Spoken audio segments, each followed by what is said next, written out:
Bonsoir à tous et j'espère que vous allez bien. C'est le général Alligator, créateur de la mentalité Alligator. Je reviens toujours sur cette histoire qui fait jaser. Nous n'arrêterons jamais. Nous ne trouverons pas de repos tant que cette histoire ne trouvera pas son épilogue, tant qu'il n'y aura pas de clarté. Alors je voulais un peu répondre à toutes les personnes qui défendent le pasteur Marcelo.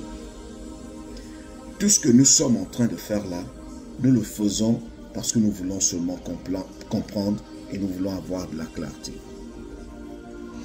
En effet, lorsque j'ai écouté beaucoup des disciples du pasteur Marcelo sur plusieurs panels qui disaient que c'est vrai que nous reconnaissons qu'il y a des zones d'ombre dans différents récits.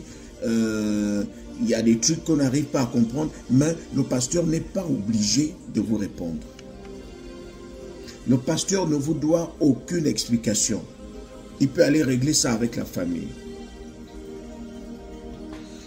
Vous savez, je suis beaucoup touché par cette histoire, parce que la manière dont nous voyons l'Église, c'est pas ce que je vois là. Si je ne pouvais pas savoir que quelqu'un pouvait être en danger à l'église, l'église qui est considérée comme un lieu où les gens sont censés retrouver la paix, où les gens sont censés retrouver beaucoup de leurs solutions à leurs problèmes. Mais je ne savais pas que quelqu'un pouvait rentrer à l'église et être face au danger, être face au mensonge, être face à l'orgueil.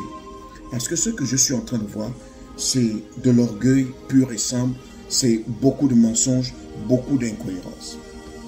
Vous savez, moi je vais vous expliquer comment nous on fonctionne en criminologie. Lorsque les gens font des enquêtes, ici par exemple, lorsqu'un homme perd sa partenaire, les premières questions que nous nous posons, c'est est-ce que le couple allait bien? Quelle est la santé du couple avant que le membre ne meure? Par exemple, le partenaire ou la partenaire. Est-ce que le couple se portait bien? Est-ce qu'il n'avait pas de problème? C'est la première question. Deuxième question, je prends l'exemple ici. La personne qui est décédée, est-ce que cette personne avait une assurance vie? Quelle est la valeur de l'assurance vie de cette personne? Juste pour voir. Si on nous dit par exemple 500 000 $, la personne avait une assurance vie de 500 000 $, on va aller fouiller chez son mari. Celui qui est resté en vie, est-ce qu'il avait des problèmes d'argent? On fouille, on fouille. Si on découvre qu'il avait des problèmes d'argent, ça veut dire qu'il y a déjà un mobile. Parce que lorsqu'on se pose des questions, c'est pour trouver le mobile, pour faire en sorte, pour qu'on sache exactement ce qui est arrivé. Alors, prenons le cas de Marcelo. Est-ce que, après avoir écouté les audios, est-ce que vous-même, vous êtes sûr que le couple se portait bien? Est-ce que vous êtes sûr que le mariage était au beau fixe? Lorsque vous écoutez les audios, vous vous rendez compte qu'ils étaient sur le point de divorcer. C'est-à-dire séparation de corps depuis. Ça veut dire qu'il y a déjà un mobile. Lorsque vous écoutez les audios, vous vous rendez compte que la femme, celle qui est partie, avait déjà un secret en elle. Ce qui fait un mobile. C'est-à-dire, du moment où il y a un secret, c'est que quelqu'un va chercher à étouffer ce secret-là. Je ne suis pas en train d'accuser qui que ce soit, mais je vous montre un peu comment on fait des enquêtes. Deuxième moment, il y a eu meurtre. La toute première chose que les enquêteurs font, c'est d'interroger celui qui est resté en vie. Vous disiez que votre femme est morte où exactement? Est morte à tel ou tel endroit. C'était à quelle heure? C'était quelle date exactement? Comment est-elle morte? Si vous dites que c'est par opération, de quoi s'est-elle fait opérer? On veut connaître la raison. Où étiez-vous? On veut connaître même l'heure exacte. Lorsque vous vous êtes rendu auprès de votre femme, c'était à quelle heure? On est venu vous annoncer le décès de votre femme. À quelle heure? On revient 2 heures plus tard.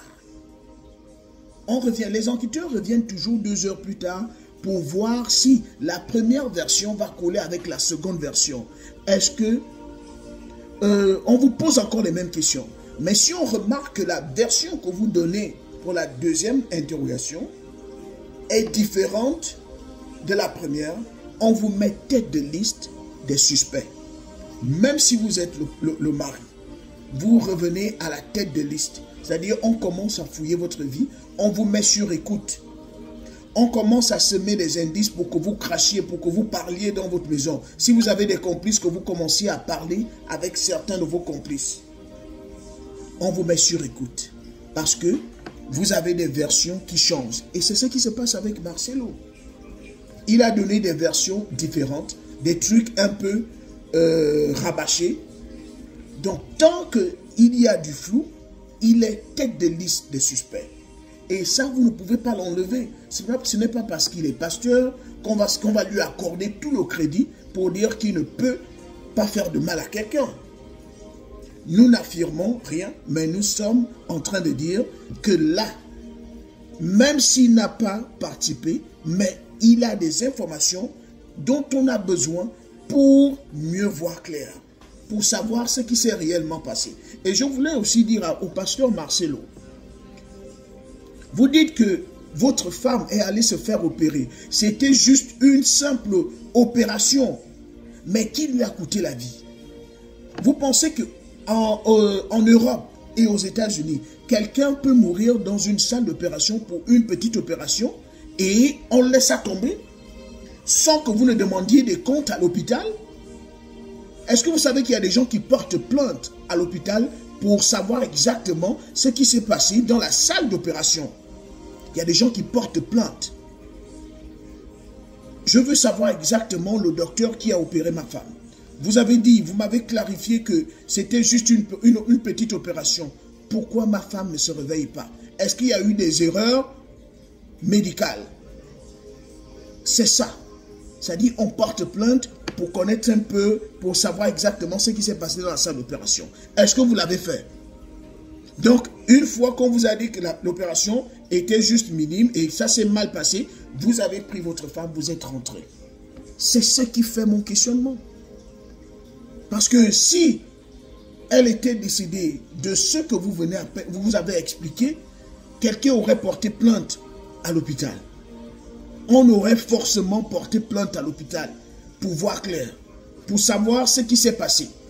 Parce que si c'est réel, si c'est vrai ce que vous dites, l'hôpital doit être poursuivi. L'hôpital doit être poursuivi pour négligence. Mais si vous n'arrivez pas à porter plainte à l'hôpital, ça veut dire que cela ne s'est pas passé à l'hôpital. Quelqu'un ne peut pas décéder dans un hôpital pour une simple opération et on laisse ça tomber. Vous voulez me dire quoi?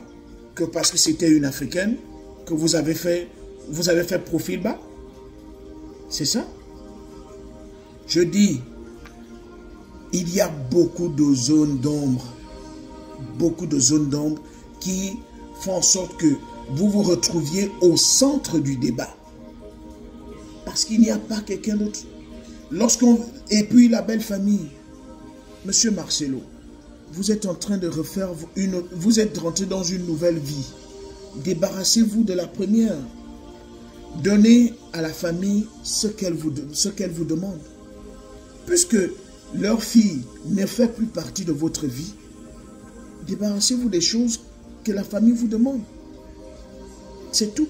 Je rappelle que vous n'avez pas acheté Maman Blanche. Vous l'aviez épousée, pas acheté. Ça veut dire que l'enfant, l'enfant leur revient de droit. Vous êtes allé doter, pas acheter, pour dire que c'est vous qui en êtes le propriétaire. Non.